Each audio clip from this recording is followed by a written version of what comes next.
Hey everyone, welcome back to the show. This is Anthony. And this is James. And we just saw *Malignant* yesterday in theaters, and it was the most terrifying and one of the most insane, weird movie theater experiences of my entire life. Yeah, I was shocked by it. It was better than I was expecting because the trailer, when you watch the trailer and having seen the film, you realize they didn't give anything away. And we're going to talk about the film spoiler-free for a few minutes, and then we'll get into spoiler territory after about 5 or so minutes. So if you haven't seen it yet, definitely just check out the film before you listen to us. But this film was really surprising, and I believe, I can't remember, I think this is the first horror film that we've seen in a theater since COVID started. I think you're right, because the experience of watching a horror movie in theaters versus at home on the couch is completely different. Let alone, I've been known to throw pillows around the living room at home for sure watching horror films.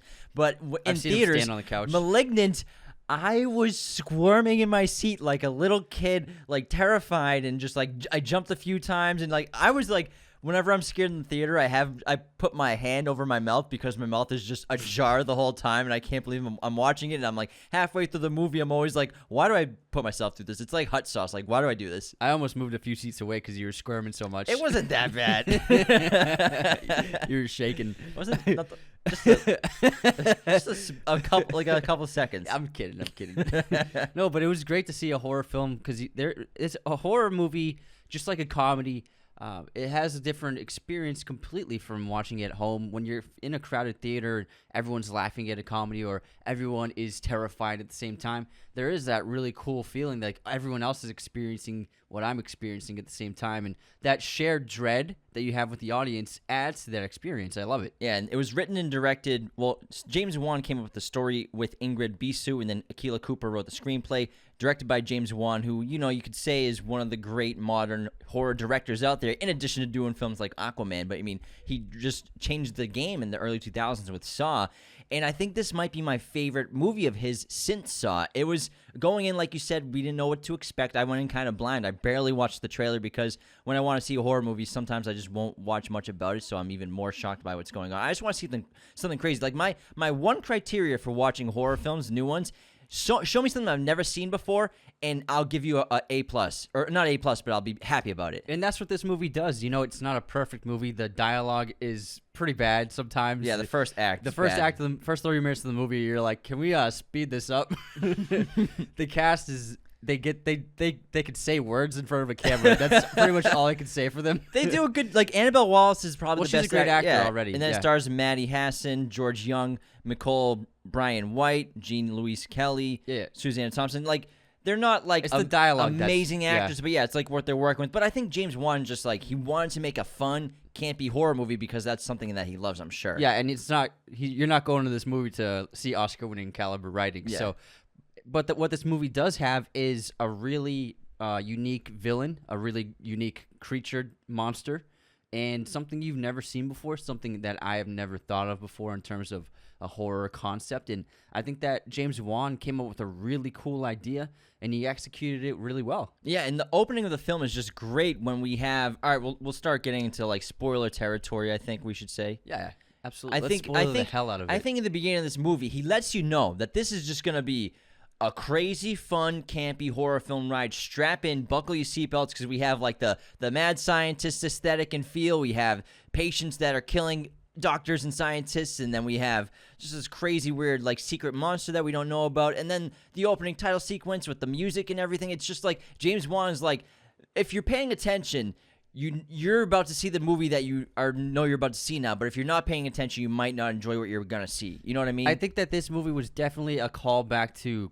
B-movie horror classics. Absolutely, that's what I mean. Yeah. It reminded me a lot of the last film that did this was Robert Rodriguez's Planet Terror. Same kind of style, same kind of cheesy dialogue, same kind of silly characters, and that retro feel. And the music in this is very retro-y and very horror-esque, and very death metal-y, you know what I mean? This mashup of genres, and I think the music really added to the idea of it being just a callback to those cheesy B horror movies, and that's what he did. The tone of that movie pretty much falls in line with that, combined with modern aesthetics and modern storytelling devices.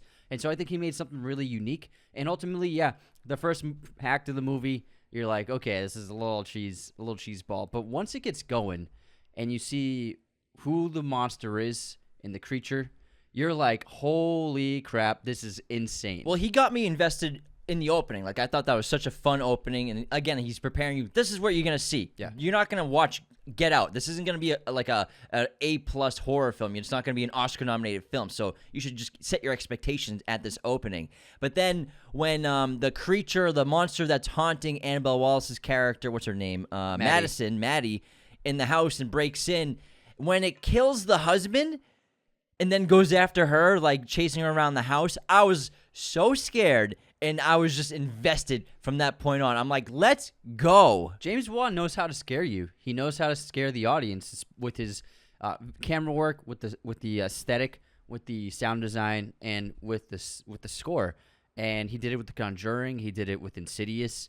He did it so many times. And so I think that he really has a way of capturing fear really well, and this film is a showcase for that. And he does it so well with like practical effects that you've seen a million times. Like, we've all seen a horror film in a house with someone like being stalked in the shadows, but the way he does it is so unique, with like an all black figure in the dark with like the hair. That's like, the way it moves is so much quicker than like a human being would move and stuff like that. And he's just keeping things secretive against you the whole entire film. And also, for a while, you can't see what the creature is, or who the villain is, or who the monster is, because it is all blacked out, and it adds that more dread to it because you don't know what it looks like. And then when you finally do see what it looks like, you see that it is some kind of deformed, mutilated-esque creature it seems to be human, but it has some kind of horrible face. It looks like based on the name Malignant, it looks like it's like if a person was a malignant tumor, that's what they would look like. Yeah, and he obviously teased in the first like act of the film, especially the opening, that we think it's gonna be like some being that was like deformed and went through like experimentation at this hospital as a child and was like put together with pieces, and he has the opening sequence with all the surgical like knives and stuff and scalpels, which is just super cringe, gets me going. But we assume that it was a human being, or is a human being, that's stalking people, but we don't know why yet. Yeah, and when we were halfway through the movie, my guess was because Madison, she doesn't remember her life before the age 9, and then she was adopted, and so her past before that is completely blank, and she can't remember anything at all. And then you see that the backstory with the doctors and the research facility, and then the photo of the little girl that looks a lot like Madison, same kind of hair and very similar face. So you're like, okay, that's got to be Madison, was a patient there. So who is the creature, this monster that's killing everyone, who has very similar hair to Madison as well? Like, the hair looks just like Madison's hair. So then I was thinking maybe she had a Siamese twin that was deformed, like some monstrous being, and then they cut it off of her, and then that twin, the Siamese twin, is now the villain of the movie. Yeah. But I was wrong. Yeah, I assumed the same thing. I thought it was a brother, a sister, a twin, something like that has like a psychic link with her and can communicate, but also it can control electricity, which is pretty wild. And that's like the reason why it would be stalking this random woman in this town. Like, yes, maybe it escaped this asylum or whatever, but why is it just focusing on this one woman, Maddie? And then, we learn eventually, after all these murders, that it was a patient at this hospital who's taking out its vengeance, his vengeance out on the doctors at that hospital that experimented and tried to keep it alive and ended up cutting the tumor out, you could say. And then we learn before we say the end, what I love about what James Wan did is he created like a new horror icon, kind of, with the weapon, with the outfit, with the style of its movements, and it's like creature design was so unique. And I think he just is gonna do a sequel of this, no problem. It's definitely being set up for a sequel. Yeah. And the kills are really great, like super gory, super graphic, like intense, like lots of blood. Like, that's what we signed up for, you know what I mean? To see that kind of stuff. And you're sick. He's sick for making this movie. It's trash. But I mean, it's what you pay for, and it does not disappoint for sure. And we're watching Madison go through these visions of the murders of this creature being, and we don't know how are they so connected. We think it's a psychic link at this point. We think like there's some kind of psychic connection between her and the killer. We don't know why, but she's being put into the room of the murders through her mind, Yeah. not physically. So she'll be stuck in the room and watch this killer murder someone. Yeah. And then she gets back, she transported back mentally to her physical body, which is usually at her home. So we think that there must be some kind of psychic connection that has to do with electricity somehow. Yeah, and about halfway through the film, after like watching the investigation of Krakoa Shaw and Regina Moss, as well as her sister Sydney being a character in the film, I was thinking that it was all Maddie, but she was just insane. Like, Maddie was the person at the hospital, wasn't deformed, but maybe something that they cut off her. I don't know. But I was starting to think that it has to be her. She's out of her mind, probably has dual personality or dissociative identity disorder.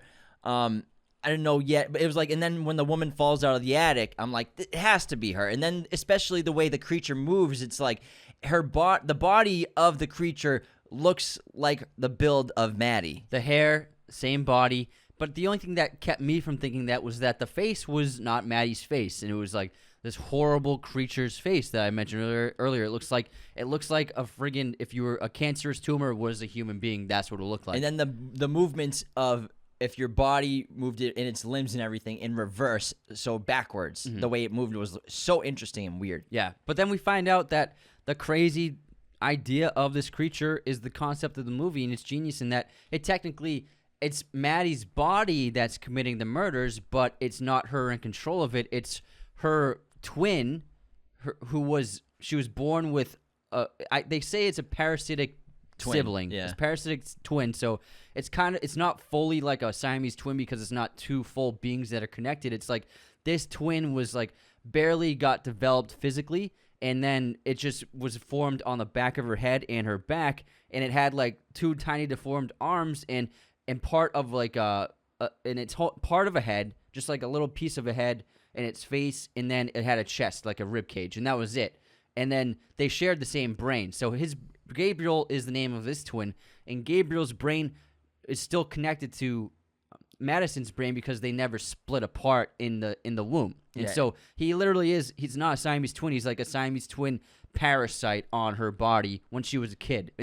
And the doctors back in the day, they think that they cut him out of her, but what really happened was they couldn't remove her entire brain, so they were like, let's just cut as much as we can out and put her brain back in her skull, and hopefully that will do the job. But what ultimately happened was that Gabriel was awoken from an injury, and this little tiny part of the brain that still belonged to Gabriel began getting stronger and taking control of the body. Yeah, so when her abusive husband smashes her head into the wall, that wakes Gabriel up, and he starts to get power and starts to take over control of the body, which is wild. Yeah. And so Gabriel will take over control.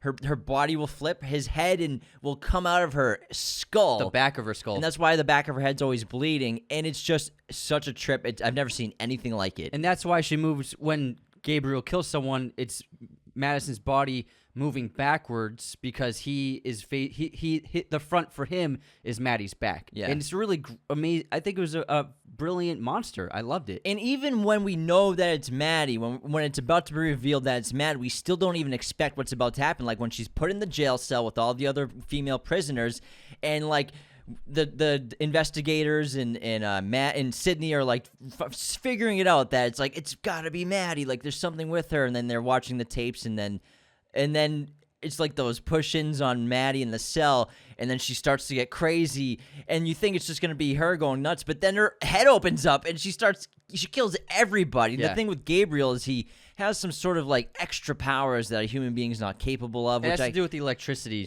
for sure. And I can't wait to see James Wan explore this character even more, because I really hope he makes a sequel to this. And Gabriel messes people up. He kills like 40 people in this movie. It's vicious. He kills like a dozen women in that prison cell, and it's graphic. And then he kills like 20 cops in the police station with a knife. He's just like slaughtering them. And it was combination of like crazy, insane, disturbing, like messed up, but like what the hell, and entertaining at the same time. Yeah, and then it all just starts to make sense, because then we see like Gabriel's workshop was in the attic, and that's why it's there, and that's why Maddie didn't hear any of the noise or notice that anyone was up there, especially the woman who ends up being her birth mother, who gave her away at a young age. And that's why she she sees visions of the murders because they still share the same brain. So even though Gabriel takes control of the body and the brain, Madison can still see what's happening. Yeah, and then Maddie is able to get the power that Gabriel has and